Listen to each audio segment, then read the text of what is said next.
was almost an emotional speech. I'm quite sure you've heard it. Everyone very much enjoyed that.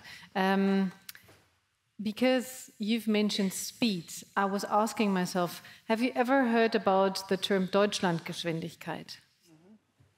Do you know what that means? Well, supposedly it means that we're now going to speed up everything that we want to do in Germany, especially when it comes to climate solutions, to be way better than we are right now. Have you noticed that? Yes, and I think you are doing it right now. Showing, don't telling. Okay, I'm quite curious because you've been here before. You've been to Berlin before. You've met our minister. You've met Mr. Habeck. What have you seen since? What is something that still sticks to your mind? What was the best thing about coming here, talking about the project? I mean, Germany is always the best, and I think how you have been able now to get rid of Russian gas, and when we're talking about speed and pace and mobilizing, I mean, this is something for the world history. And at the same time, the German industry has not decreased their targets and their goals. And I think that's brilliant, because a lot of people would, been rethinking, can we still reach the ambitious goals we have defined? And what I hear from Germany, and especially from the German industry, is that you are moving forward faster than ever before. And as the biggest, most influential, most energetic, most important economy in Europe, that makes me extremely optimistic about what we can achieve together in the upcoming years. I do love that optimism. Unfortunately, I have to say, I have to pour a little bit of water in the wine. I don't know if that's an English saying, but because Längstes, for example, did decrease their outlook for this year, which had a huge impact on their stock and the whole industry, the whole sector. And we also do have that recession problem at the moment and that inflation problem at the moment. But still very looking forward to have you being so optimistic about it. Then let's talk about how we actually do come into action. All of you here have hydrogen projects, or do you want to invest more in it? And I'm asking myself, maybe we start with you. When we do talk about it, and coming from the idea to an actual action, your microphone is there. Do you feel like we are fast enough? Because again, talking about speed, Deutschlandgeschwindigkeit. No, I don't. I don't share this optimism for Germany. I think we have to significantly pick up speed, and we can see it in other countries how that is done. I mean, the obvious are the approval times for new projects. I mean, we do hydropower, also hydropower to produce green energy. And if I talk to my salespeople, they say, no, it takes too long here to get a new power plant approved. I'd rather sell in India or in Africa or in North America, because it just takes too long here. It takes, if we start a project here, a big new hydropower project, it probably takes 7 or 8 years until we get the approval. And in India, and that's just the approval. That's just the approval, and then it takes another 7 years for realization. If I go to India, I get it in 1 or 2 years, and then I can go starting. So they have the sales and profit pressure, and of course they go to other countries where the approval times are much faster. And I think there we have to speed up. And then I think the other thing we have to do, we have to be more open to different technologies in Germany. I mean, we have to not only stick on wind and solar and other things, we have to be more open, use the whole variety of technologies we have to get this transformation going. And there I think we are too stubborn on those things. So I'm not so optimistic on Germany. Norway did a good way, thanks you for mentioning Voith, but you have, I think, almost 100% hydropower. You know, Switzerland has 66% hydropower. And of course, hydropower also has its disadvantages, but it also has a lot of advantages, and you get a lot of stability. And these countries are less dependent now on gas, and they are more stable. And another thing that hydropower, I'm talking about hydropower because of Voith, but another thing that hydropower can offer is the pump storage plants. Because I think one topic we constantly underestimate in Germany and also in Europe is the topic of energy storage. Mm-hmm. Because if the wind doesn't blow and the sun doesn't shine, what are you going to do with the energy? And you have to store it. And I think there I would do much more incentives, much more subsidies to promote this technology, because without this, I don't think the goals are going to be reached that we have set ourselves in Germany. Which I find quite interesting that you mention that, because that problem has been present since whenever we started talking about solar panels and wind energy, I don't know, 15 years ago, and hasn't been solved yet. But when you come back to the question of where we actually are when it comes to hydrogen, I mean, you wouldn't have founded your company, you wouldn't be working in it, and you wouldn't be as successful if we wouldn't be on a good path, right?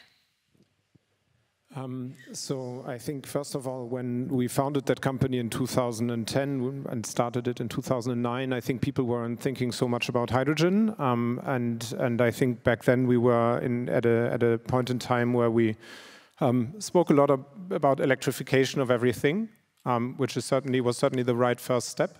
And I think we've come a long way. And to be honest, I really like the energy and the optimism, because I think if we want to go forward successfully, we need that kind of optimism, and looking back and fighting about the mistakes that have been made in the past won't help us.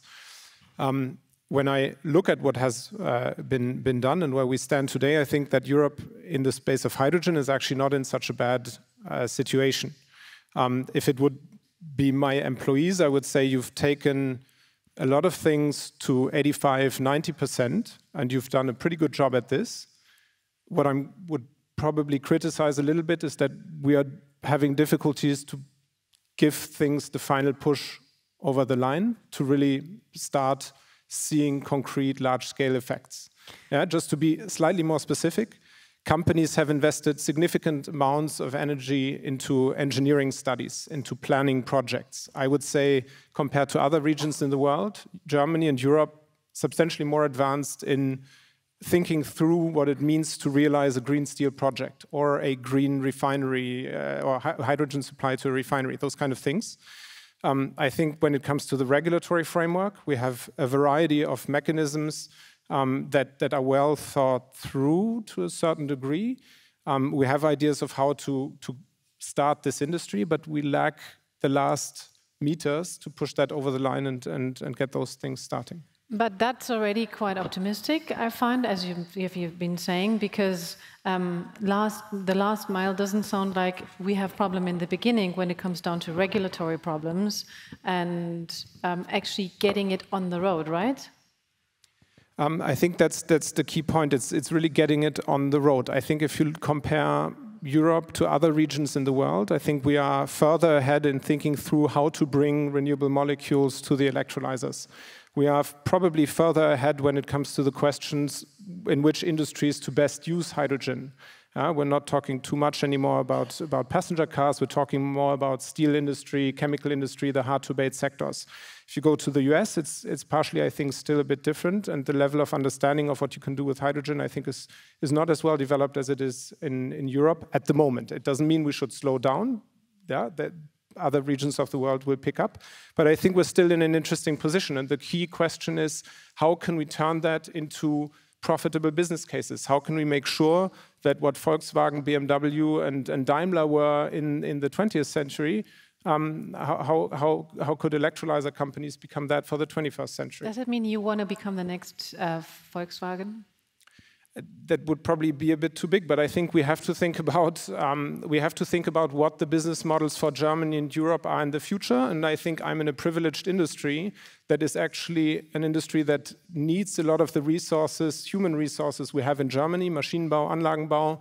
And hence, I think that there is a good chance that similar stories will be written. Whether we'll become as big as Volkswagen or not is a second question. But it's a huge opportunity for Germany, for Europe, and we should grab that with optimism and make something out of it. Siemens Energy actually invested quite a bit as well already. You wouldn't probably have done that if you wouldn't think that the outcome would make it worthwhile, right? Indeed, but maybe as both here are saying, I do believe that even though Europe has, been doing the right thing, going into the right direction, when you look at the IRA, it's not comprehensive and not direct enough for us to be able to do these long-term business investments. Let me give maybe 3 examples.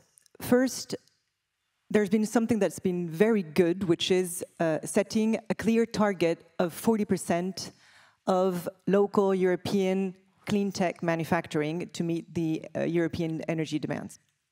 This is great, but it's still too broad. It's a target, it's not a clear, direct way to get there. If you take the example of the wind industry, for example, we have a lot of very strong European players there, but all of them are losing a lot of money. So if we actually want to go and reach this 40% target, there's needs for much more concrete actions and incentives from Europe. For example, putting in place the right incentive schemes in the auctions or the tenders with ESG criteria or local job criteria or local carbon footprint criteria so that you have the same level playing field for things that are produced locally or are produced elsewhere and are imported to Europe, things like that. A second example, and Mr. Haag has talked about it, is permitting. In the Net Zero Industry Act, the permitting topic is going to be accelerated, going from 2 to 7 years to much less. But I think this is not enough. We actually need to accelerate the permitting for the projects themselves. We've been talking about 10 years for the north-south German route or for offshore wind projects in France. And this is not the way we're going to really be able to accelerate the energy transition.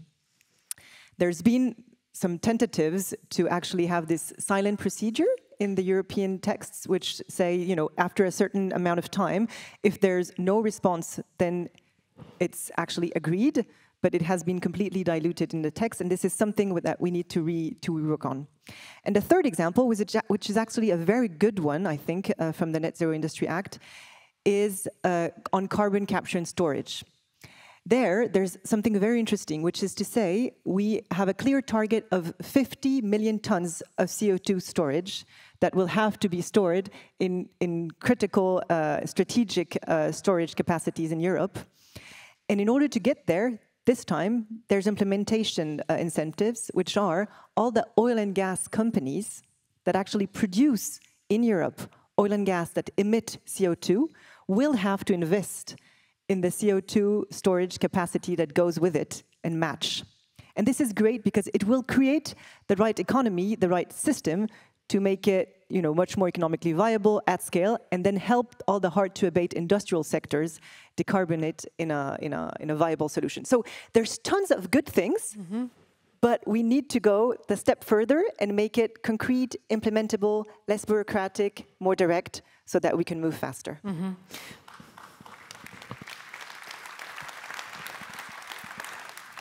Mr. Vestre, when you hear this, is that something that you think that we're going to be able to solve? Are we going to be able to take it to Brussels, for example, and make sure that's actually going to come sooner? What do you think? I would say that I'm still as optimistic as before, even listening to you, because what you are describing is that we have to utilize our entire toolboxes. And I agree on that. We have to utilize the entire toolboxes. That means faster permitting. It means that we have big and bold goals and ambitions so that we have a predictable environment for business investments. For instance, when we are saying that we will build 1,500 offshore wind turbines the next 2 decades, the industry knows that there will be a market. I think we need to use public procurement more efficiently to speed up this transition and, of course, risk mitigation. That being said, this is going to be profitable. And that leads me to my main point today, is that the private sector and the companies have to see this, because we cannot send the entire bill onto the taxpayers. We cannot say that this is the responsibilities of the states, of the politicians, of the European Union. We can work together in private-public partnerships, but the industry has to lead the way, and the industry are leading the way, especially here in Germany, and that makes me very happy about the future moving forward together. That's a very good point. You've really... You feel like there's enough freedom in the complexity that there is, because what you're explaining is if we use the whole toolbox, It's good, it gives us a lot of tools, still makes it more complex to work them all at the same time, right? So this enhanced complexity still doesn't hinder us or the German industry, from your point of view, to actively invest and be active about it. Yeah, exactly, and I think that's what we're seeing now. I mean, take the steel industry here in Deutschland. Extremely important, not only for Deutschland, but for the entire Europe and for the Western world. And has been struggling. Has been struggling, still challenges. But they are closer now to reach their climate goals than ever before. They haven't been able to implement the technology yet, but the technology is available for the first time in the mankind's history. That's my point, because now we know how to produce fossil-free steel. It requires enormous amounts of Wasserstoff, and that's why our two great nations are working together on Wasserstoff. We do know that the hard-to-abate sector is 100% dependent on carbon capture and storage, and we have that technology available right now. So I fully agree with my colleague. It's about implementing, but the main responsibility of implementing is the private sector. We can motivate, we can guide, we can use all the tools we have, we can provide better risk mitigation than before. It's a lot of things we can do to develop things. I mean, we still need a massive amount of research and development to make sure that the prices on new technology goes down and the efficiency goes up. But still, friends, we can do it. And that's so important, because there's so much negativism and so many things to concern about today. We have a war in Russia, we have the inflation, we have the energy crisis, but let's step up the game and focus on the things we can do something about. Then we will reach our goals. Okay, if we're talking stepping up the game, what would be a good step for you to be able to step up that game? Like what kind of support would you wish from either another company or the state? Well, I think the big question is, do we invest further in Germany or not? And the circumstances that right now are the way they are, with the high energy prices and the high labor costs and the increasing bureaucracy, that it's very tough to make that decision. But there's also some positives. I don't only want to be negatives, there's also positives. You know, we export a lot of our projects. We get great support from the Hermes Kreditversicherung for export financings. This is a competitive tool that we use, so we can be internationally competitive. And we have great people here. We have great engineers. We have our engineering centers in Germany, so it's not all bad in Germany. But to be honest, whether we make investment decisions now in Germany or in Eastern Europe or in India, at the moment we prefer Eastern Germany and India because of the circumstances that we have here and the return on investment that we get. So I think we have to speed up with the incentives we have. I think we can also learn from other countries. There's a lot of things that Germany does good, but there's a lot of things that other countries also do good. I mean, like Norway does a lot of things good. Or if you look at the Inflation Reduction Act, I think they do it very smart. Of course, they put a lot of money in there, but they work with tax incentives.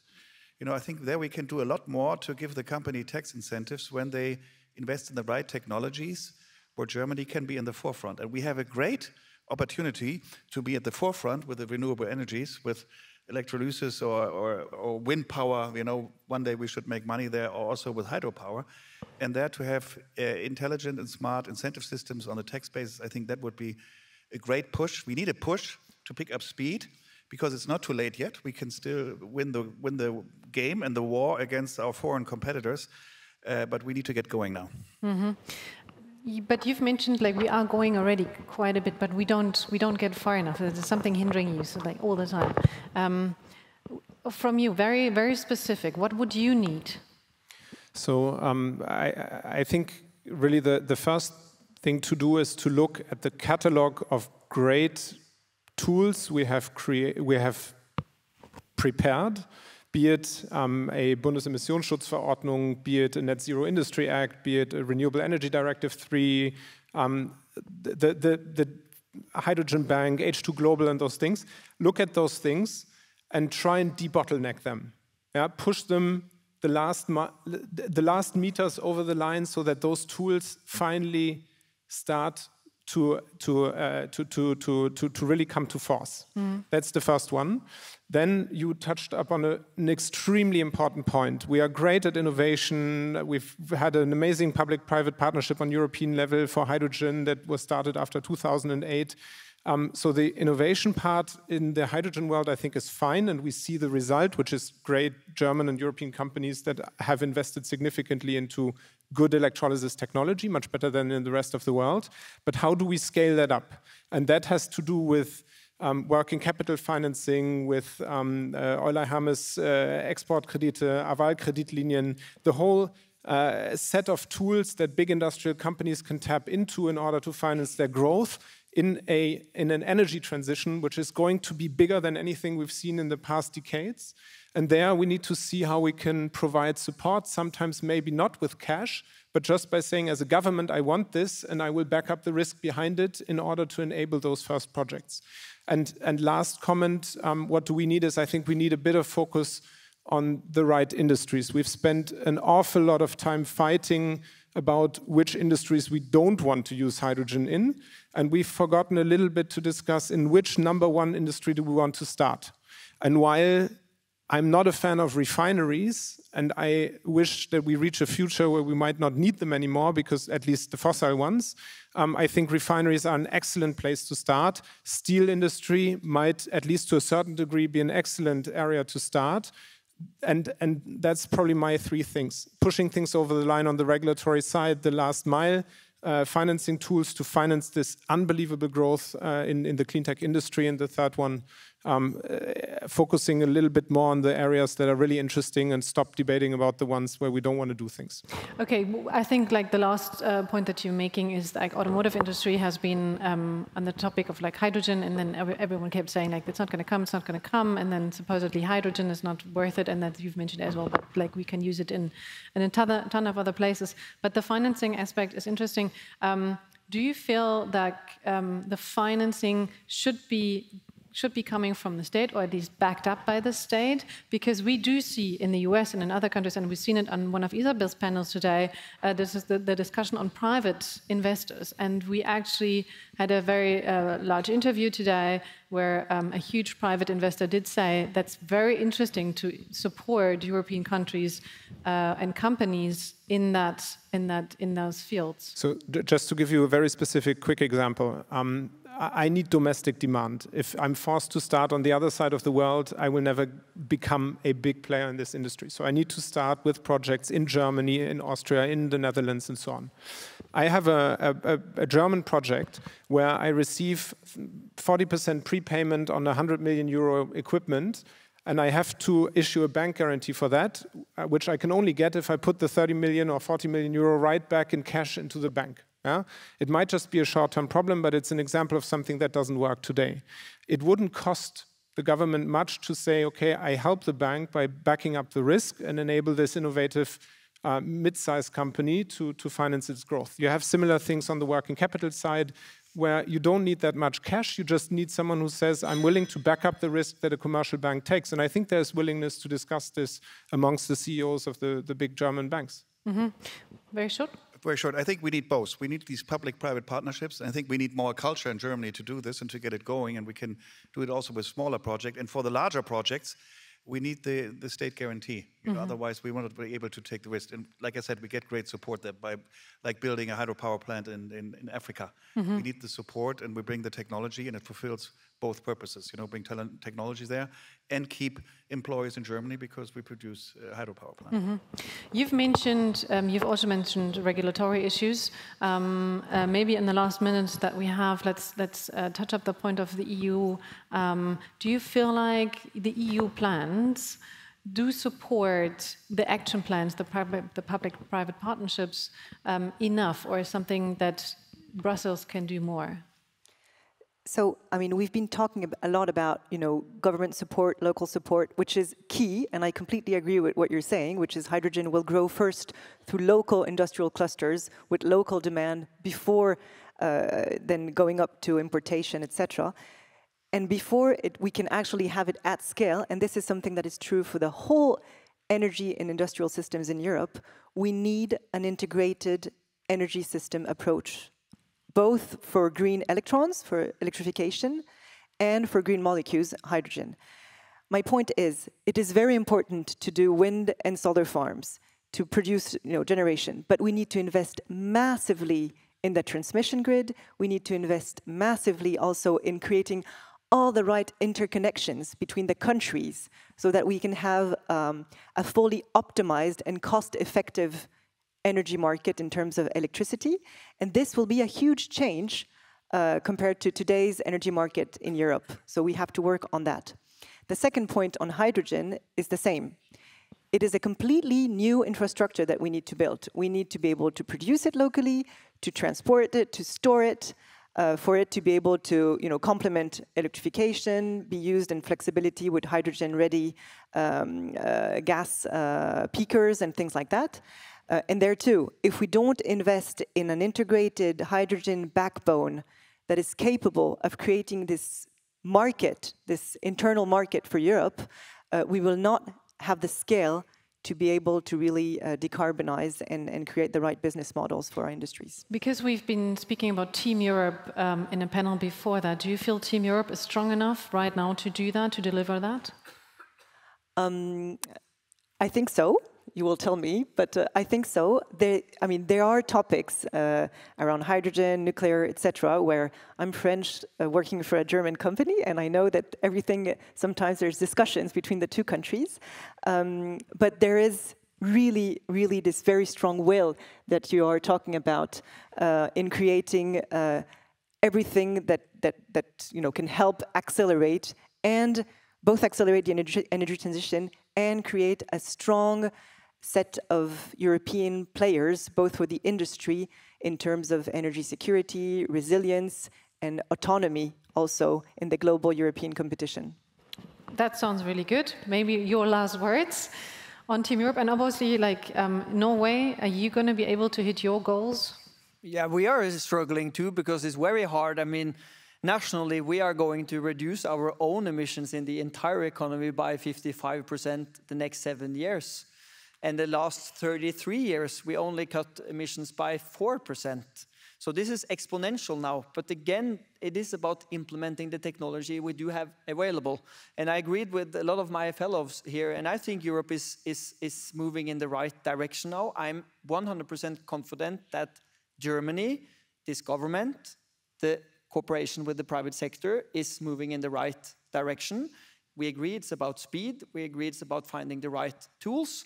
And if we utilize that, I'm pretty sure we will get there. If we reach all our targets in 2030 or not, nobody can predict, but we will be very, very close to them. I just have to add one more thing, and I'm sorry to bring up a new topic now, but because I know we're running out of time, but it is a really important issue also that we have to put some kind of cost on emissions. Carbon taxes are extremely efficient. And when everybody is talking about the IRA now and the Americans, yes, let's be inspired by our friends in America. But I think we do things way more efficient in Europe, because we do have the ETS, we do have the quotas, we do have the carbon market, we have the principle where the emitters are actually paying, and that brings extremely efficient tools and mechanisms and incentives to trying to look for new technologies and reducing the emissions. So I think this carrot and stick approach, where we have the carbon pricing, but at the same time providing risk mitigation from the states to be able to go from A to B, that's the key to success, and the Americans haven't found out yet, but we know here in Germany and Norway. I promise you we're going to talk about the carrot and the stick later, because we have been talking about it yesterday. A very, very short answer, and then we It was just a reaction on this. I do agree that the carbon tax is a very good way to create the right incentives within Europe, where the carbon tax and the ETS is applied. But we must be very careful, and I'm talking for the whole industry where we are global players, we must be very careful at the impact that it has in the global competition, also outside Europe for us. We will discuss that later on, or next time, or in a different panel. Thank you very much at the moment. Unfortunately, we're run out of time. Thank you.